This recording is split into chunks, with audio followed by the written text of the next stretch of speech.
Welcome to the Reality Revolution. I'm your host, Brian Scott. I have a delightful Neville Goddard lecture to read called Step Into the Picture, delivered on May 10th, 1971.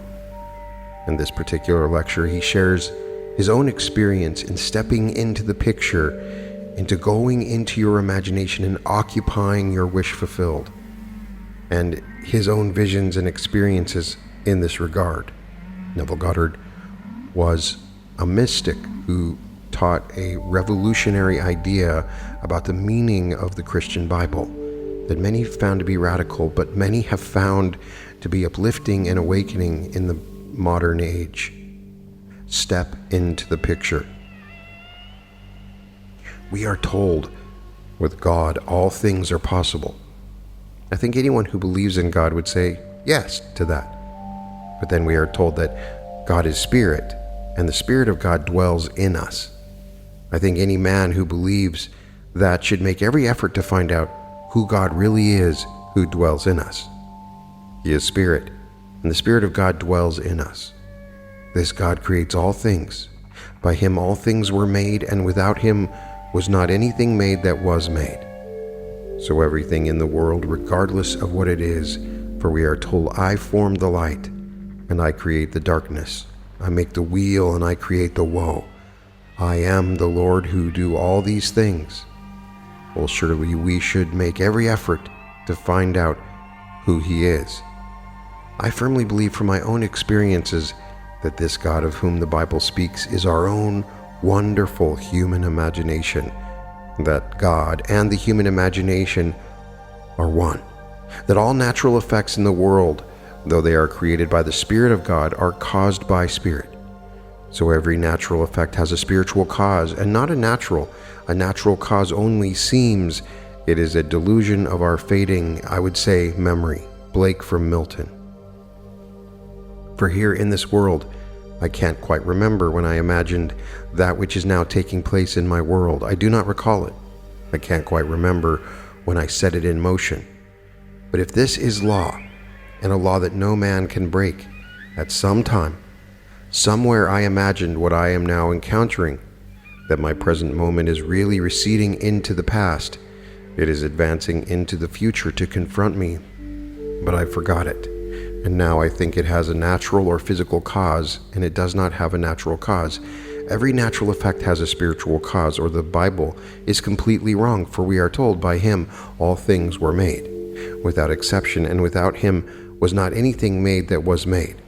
And if he is spirit, and the Spirit of God dwells in me, well, if he dwells in me, I have identified him with my imagination. Only on this level. I do not remember having imagined it, but along the way I must have, if this is principle. Now let me share with you some of my experiences.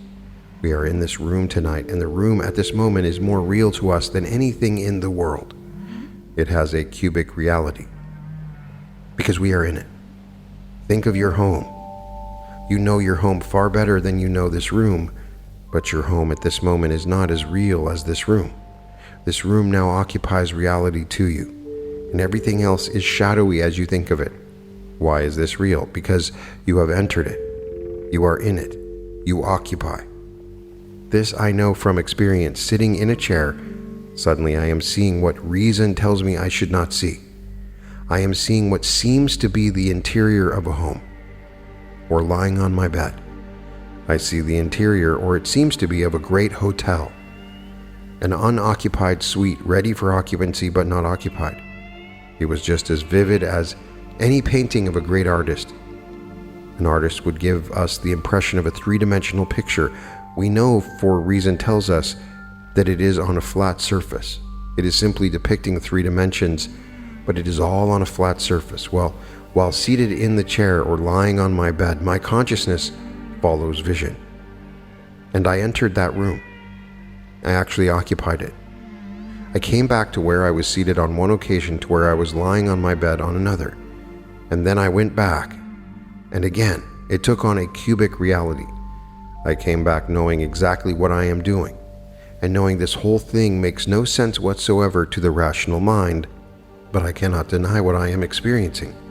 Here I have the evidence. No one to share it with, but I have the evidence. I came back and then went back into the picture. At the moment I entered the picture, it took on cubic reality, and after doing it maybe a dozen times or more, I said to myself, I am going to explore. This time I am going to go right into it and remain there and explore, which I did. So I stepped into the picture, and as it closed around me from my bed, it seemed to be 30 by 20. But when I stepped into it, determined this time to keep going regardless of consequences, it closed around me. A third of what it seemed to be as I looked at it from the bed. So 30 by 20 became 10 by 7. I found it to be a dressing room of a huge, wonderful suite ready for occupancy. No one was in it. I am the only occupant now. I came out by opening up a door. I didn't go through it by some vapor. I actually opened the door, and to myself I was solidly real, just like the man who is talking to you now. My hand could open a door, and the door was solid, and it was real. And I went through the door. I entered the corridor. It was nice, wide corridor, dimly lit. At the end of the corridor, intersecting it, was a brilliantly lit corridor. I walked down to the very end, and when I got to the end, here is this luminous, wonderful corridor. I saw two ladies coming down the corridor. I knew exactly what I was doing. I knew how it began. It began by seeing what seemed to me just a vision, like a painting. I knew that I left my bed, my consciousness following vision, and entered the painting. And the painting took on cubic reality. I knew it, so I called that a dream. Knowing it began as a dream, I said to myself, it has still to be a dream, but I am dreaming now awake. I am not dreaming sleeping. I am fully awake, and it is a dream. And I said to the ladies as they came by, ladies, this is all a dream. They did exactly what any nice ladies would do. A stranger standing in a corridor and saying to them, this whole thing is a dream. They thought they were looking at a madman. So they got as far removed from me as they could and got right next to the wall. But the wall was as solidly real as that wall. They couldn't go through it any more than I could. While looking at them, they are frightened to death. They walked quickly by, and then I saw something hanging like a chandelier. It reminded me of an object that I had seen about 6 months before in a friend's home, and he said to me, you can hardly tell that this thing is suspended. If you look closely, there is an almost invisible thread that connects it to the ceiling. So I looked, and I did see that very little thin thread connecting this to the ceiling, and then I was convinced, well, it is a dream. This is a memory image of what I saw in my friend's home. So again, I said to the ladies, look, this must be all gossamer. But as I held it, it was solidly real. It was just as solid as this. That surprised me. They kept on moving, and they moved rapidly towards the end, and here I am, holding this thing in my hand. I took my hand off, and I said to myself, now you know it began as a dream, Neville, and this still has to be a dream. All ends run true to origins, and the origin of this experience of yours was a dream. So this must be a dream. But it is not a dream. I'm just as awake as I am now, talking to you as I was talking to those ladies. Then they got to the end. They looked back at this mad person. In their eyes, I was mad, and they simply disappeared by stepping down a few steps into what undoubtedly was the great reception room, the foyer of a huge, big hotel. Then I said to myself, you know, how are you going to get back? How are you going to get back? There's no road leading back to the bed on which you left a body. You have unfinished business. You have a wife and an uneducated daughter who has the ambition to go to college, and she's now only in high school. And you have left inadequate funds to take care of your obligations to your wife and daughter. You've got to get back. How to get back? I couldn't go through that door that led from the suite of rooms into the corridor and find any exit from there back to where I lived in Beverly Hills. What on earth am I going to do? I knew reason told me that if I don't get back within a very short time, they will find that body on the bed and they will have to examine it. And they will declare it a heart attack or something, but they have got to find a physical cause for it. And here I am looking at something entirely different. It will die all right. If I don't get back, I must get back. And then I remembered a similar experience that happened years before when feeling brought me back. Feeling awoke me in a dream. I found myself on a beach. It wasn't Barbados. It was more like the Pacific Islands. I have not been there, but I had been born in the tropics, so I knew exactly what they must look like. But it was not the West Indies, it was the East Indies. And here, I know I am dreaming, I thought to myself. I wonder if I held a physical object and forced myself to wake, if I could wake. So I tried it. I held on to a pile driven into the beach there, a solid mass of cement. As I held it, I said, I'm not going to let go, I'm going to awake right here. So I held it, and as I held it, I said, come on, awake, you know you're dreaming. And I felt myself come to as a person comes to when they are waking in the morning. I awoke, and there I am, completely awake, wading in the water, holding on to this object. Then I went towards the beach, and a strange, peculiar animal approached me, and it scared me. I got back through fright, and I awoke in that water through feeling. Now, I'm not afraid of what I'm doing. My only concern is to get back and take care of my obligations in life, which is my wife and my daughter. Now, how to get back? I'm not afraid. I said, I can't frighten myself because I'm not afraid. But I thought feeling would do it. So I closed my eyes and I imagined that my head was on a pillow and that I could feel the pillow. And then after a little while, when I opened my eyes, I am still standing in the corridor. I tried it again, and then by the third time as I tried it, I could feel something under my head. I allowed that to remain, then suddenly I could feel it. I tried to open my eyes, and I couldn't this time. Instead of standing as I am now, perpendicular, I feel I am lying horizontally. So I felt, well, I must be back now. But I couldn't move my body. The body was cataleptic, and I am frozen like this. Then in about, maybe 20 seconds or so, I could move this little finger.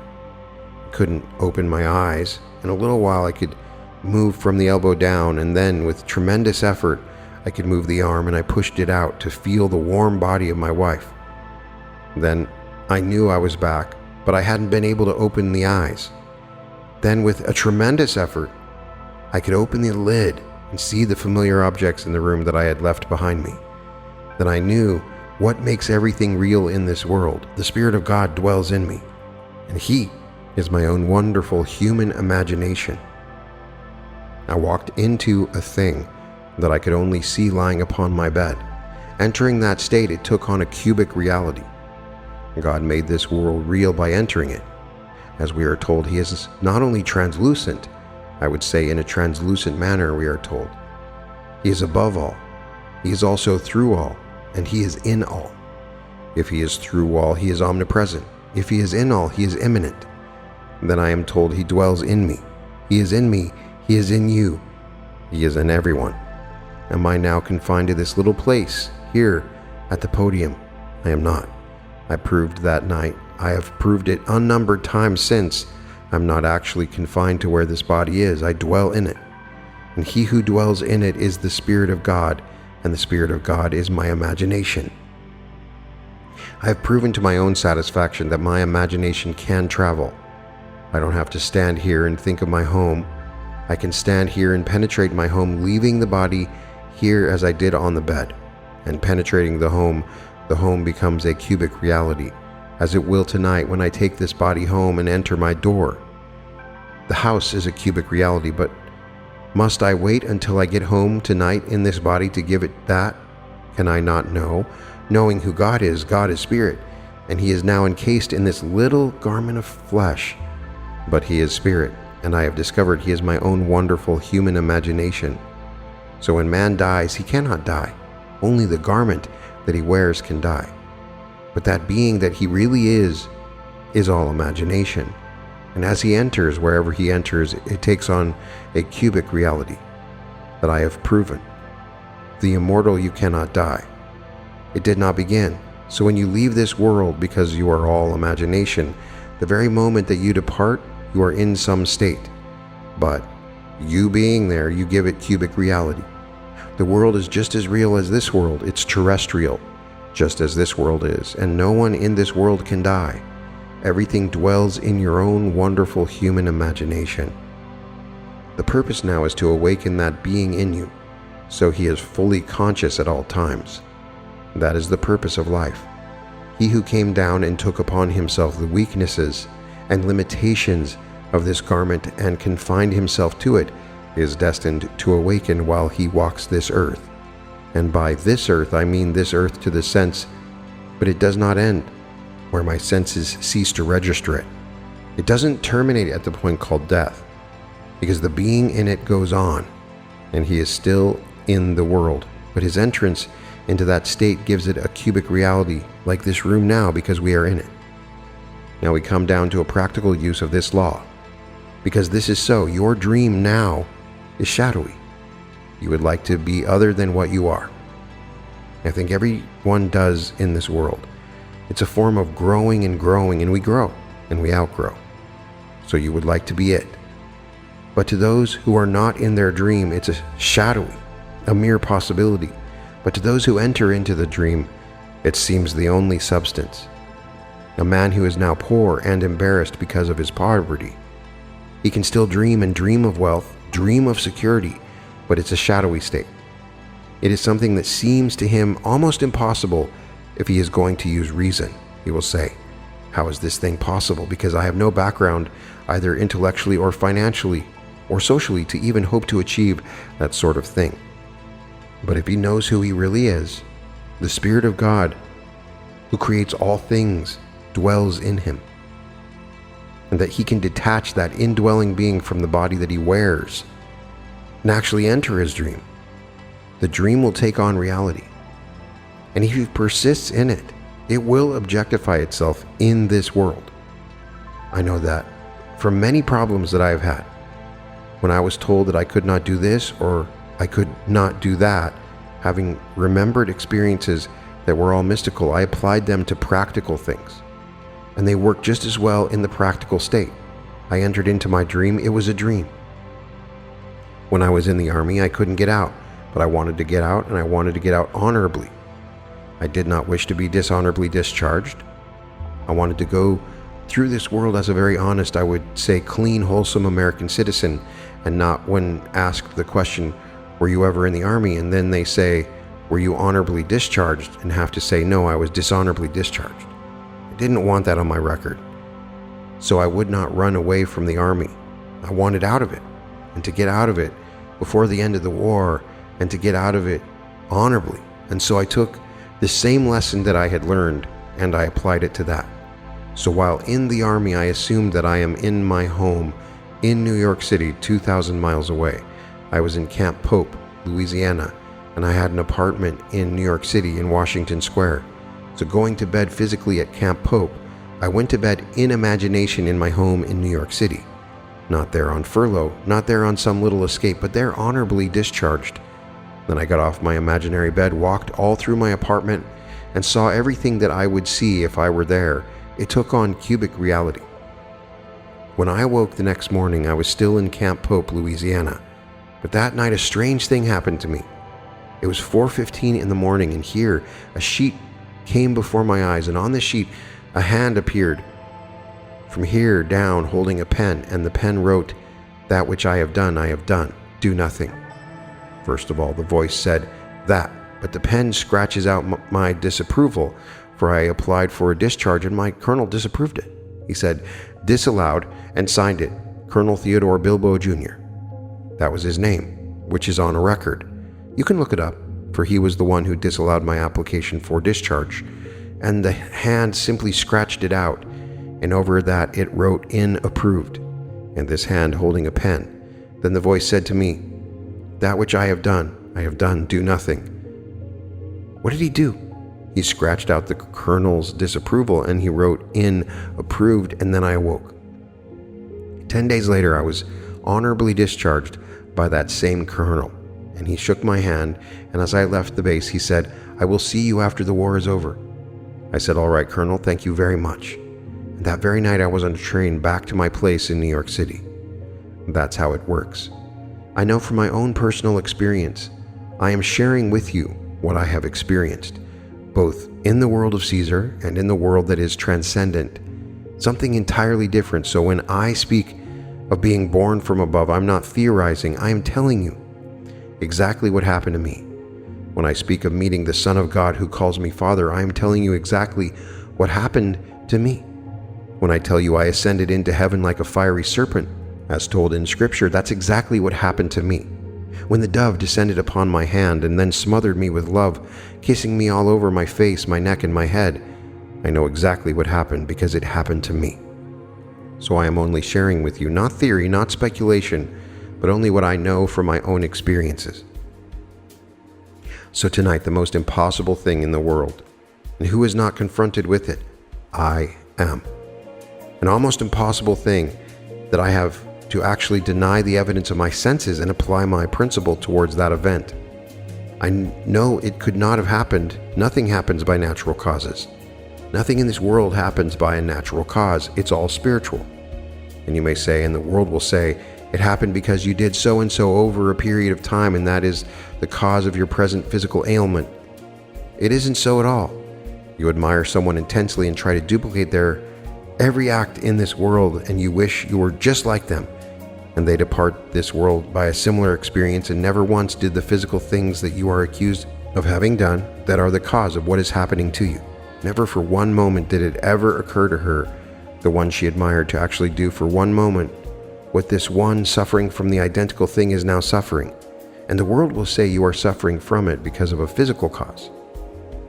Had you not done for 40 years what you have done, it could not happen.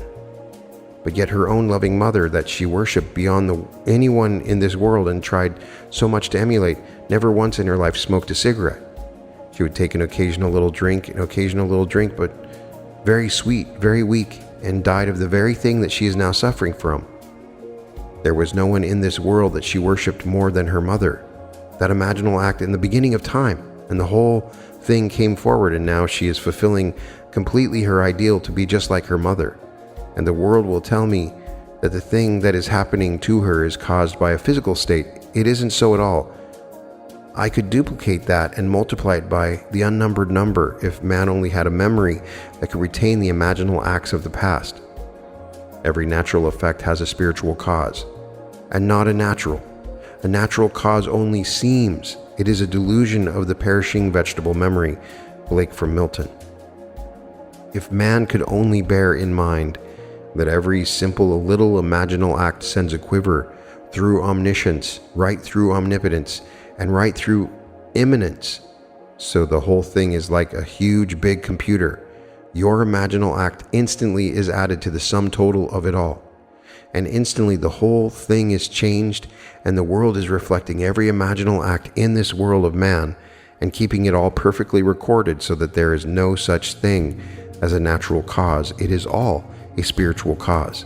All things were made by him, and without him was not anything made that was made. And where does he dwell? He dwells in us, for he is spirit, and the Spirit of God dwells in us. He dwells in us, and I have, by experiment, discovered what that spirit is. And I tell you from my own experience, the Spirit of God and the human imagination are one. They are not two. So when you depart this world, your reality, which is the Spirit of God, is your own wonderful human imagination, and that gives cubic reality to everything in this world if you enter it. Now the secret is to enter it. Can I enter the state of my wish fulfilled? Those other states were simply experiments. Can I enter the state of the wish fulfilled? I have done it. On several occasions I have. When it seemed essential, I did it. If someone asked of me, I tried my best to do it. And how do I do it? By feeling.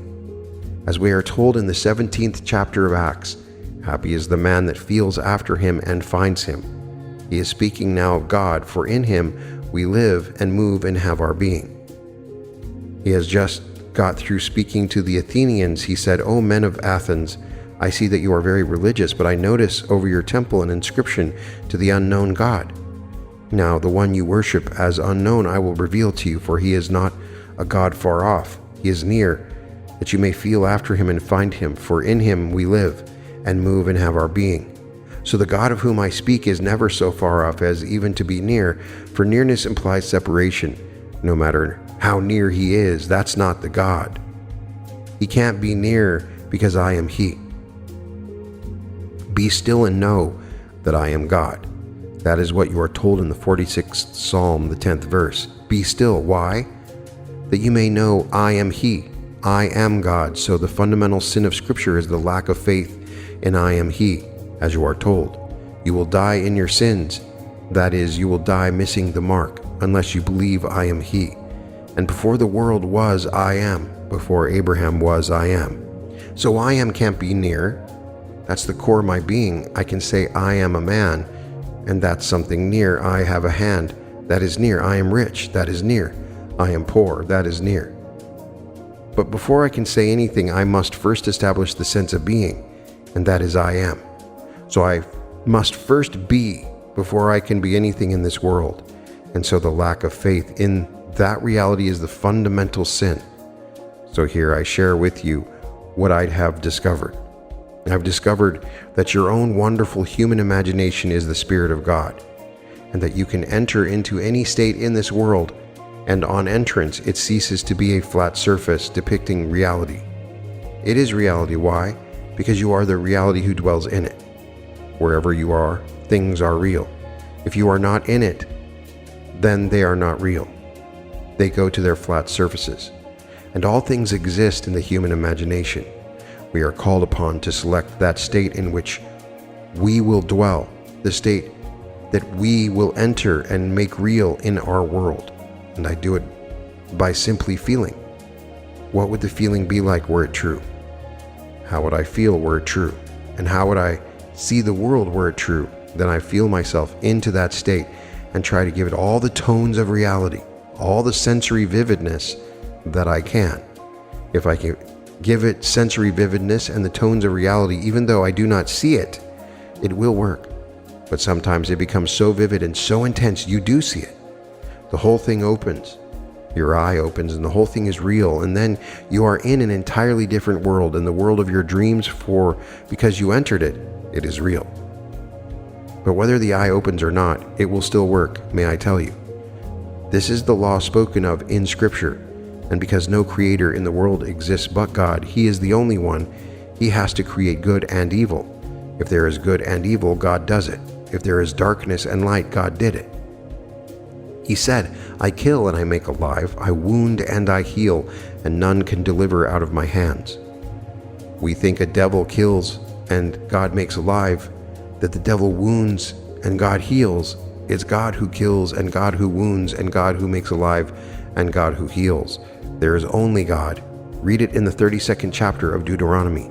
I, even I, am He, and there is no God beside me.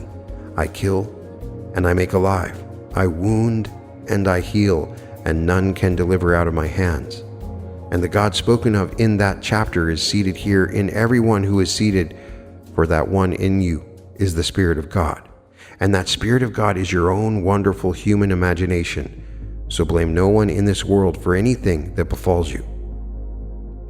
It's too late to share with you an experience of mine last Sunday morning, but I will on Friday. I asked for it. I woke at 1:30 and thinking of many things concerning my dear wife. I asked for some wonderful experience now and then fell asleep. And it came in the most glorious manner. While I was waking at 6:15, I ran straight to my yellow pad and wrote the whole thing down. It was the most vivid experience in answer, because I wove myself into an experience. It had to take place. What experience it would be, I left it in the depths of my being to decide that.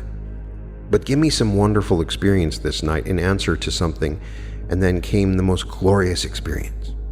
And then I wrote the whole thing down. It's too long to tell tonight. I will tell you on Friday if you are here, or whether you are here or not, I will tell it on Friday. At the end of these lectures, Neville would give 2 minutes of silence followed by questions and answers. Now let us go into the silence.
Now, are there any questions, please?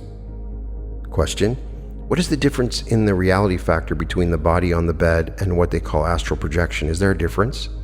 Neville: well, I have had out-of-body experiences of what the world would call astral projection, but they are not anything like this. I'm convinced that the thing that you really are is dreaming what you believe yourself to be. One day you will awake, and you and the dreamer of you will be one. I have seen myself out of this body many times, but it is not that of which I speak of today. Any other questions, please? Question: if you have time, I would like to hear again the story that you told about an experience you had in the past where you tried to get through a wall and you couldn't get through it. Neville says, that was really an astral projection. I was living in my hotel room in New York City, and I felt this peculiar force in my head, and I moved out in a circular motion, or rather a spiral motion, and I found myself on the beach. I didn't know anyone, but I knew I had just left a body on the bed in New York City. I was more curious about how that thing happened than about the people on the beach. They meant nothing to me, so I inwardly wished to return and duplicate it, but this time not to go to the beach, but to actually come down in the room and observe the body out of which I had just spun. So I had no sooner wished it than I came back into the body, and I am in the body, and I am not in the body. But now the same motion is taking place, the same intensity, but this time as I whirled out in a spiral motion, I willed myself to come back into that room and not go anywhere else. I wanted to see exactly how this thing works, so I came into the hotel room, and there was the body on the bed. The face is covered with a cloud. There are breaks in the cloud, and through the breaks in the cloud I can see my face. But only through the breaks in the cloud, and here I am looking at this thing. I called it a thing because the reality is looking at it. That which I always believed to be my reality, myself, that I shave in the morning, that I bathe in the morning, and I feed all through the day, and that's only an envelope. I am the being looking at it. Well, I figured, now if I'm now out, I am spirit, therefore I could easily go through the wall, and so I ran towards the wall and ran at it and bumped my head. I came back and I was thinking to myself, that's crazy. Spirit, there's this thing that should bump its head, not me. I ran again and I bumped my head again. I came back, and this time I said, now there must be some way that it can be done because I am spirit. I imagined myself out of that room, and instantly I was where I imagined myself. The mere fact that I saw the wall as a barrier, it was a barrier to me, and so trying to go through it, I was going against my own rational mind, and so I bumped it. But when I stood in the room, not going through any wall or any door, I simply imagined myself elsewhere, and I was elsewhere. So that's how I learned the lesson, with a good bump. Now that was an involuntary projection. I've had many voluntary ones, but I'm not talking of that. That is behind me now. That is like child's play. I am speaking of God in us, who is called in Scripture Jesus Christ, for the divine body of God is your own wonderful human imagination, which is one with God, who is Jesus Christ. That's the Lord. And may I tell you, in the end, although all these bumps and these horrors in the world, in the end, He is infinite love. He appears at first as power, destructive, violent, but in the end, it was love behind it all, just sheer love. Nothing but love in the end. And that is God. And this concludes Step Into the Picture by Neville Goddard. This lecture really explores the concept that God, identified as spirit, resides within us and is synonymous with our human imagination. He is suggesting that all things in the world have a spiritual cause rather than a natural one, and that our experiences and the reality we perceive is shaped by our imagination. Neville shares personal experiences where he enters into visions or dreams, making them a reality by his presence and imagination. He is emphasizing that the Spirit of God, or our imagination, can transcend physical limitations and create or change our reality. He gives us the story of his experience in the army again, and also talks about astral projection, stating his original experiences with astral projection, and interestingly stating that that's child's play, like he doesn't even worry about that stuff anymore. He believes that all events in the world are spiritually caused by our divine imagination rather than natural causes. It took me a long time to truly understand the implications of this. what we're doing when we walk around in the world is we're just walking through the imaginings of all of us collectively. What are you imagining? Whatever you're experiencing, if it's negative, you may have forgotten when you imagined it, but you did. So let me know your favorite parts of this. I love this lecture delivered in 1971. It's focusing on his key concept, which is to step into your imagination for it to become real. See it from what he calls cubic reality. So it's not a flat plane, but it's real in 3 dimensions. And he's calling upon sensory vividness and the tones of reality, all the different aspects. The more rich and real that it is, it can be created. And he emphasizes here, you don't necessarily have to see it. If you can pull up the feeling of it, you can actually experience it. You can find all episodes of The Reality Revolution at therealityrevolution.com, and welcome to The Reality Revolution.